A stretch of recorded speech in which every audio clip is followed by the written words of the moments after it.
sao tsy tavandy fanangy anao ny maray miandry sasa miandry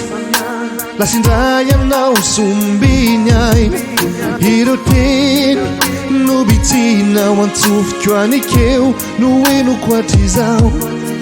ireo savosavo kely lay orokato taratry ny alefakiny molotrao ty tena ty sanatry ao tsy andahoanao ty tena ty ampioay ny fitiavanao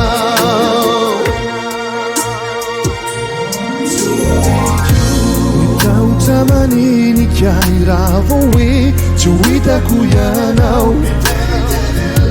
nitebiteby no manrakotray raha vo tafasaraka minao fantatro fefanifanagisik ayoko lotoky rehetra ny fanaovantsik nefa azy fa vaodifikely anao de torako vitrao fizany angava rehefa tena ty sanatry ao tsy andahoanao ty tena ty ampioay ny fitiavanao ekeko fa tsy mora ny mity nefa mo rehefa tidy aty tsy tidy fa safidy ny mitika ianao tolorako fity efanao iny foko manontolo meko anao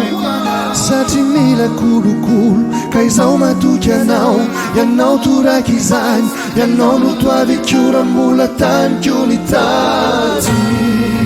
tena ty mandramatra mola ity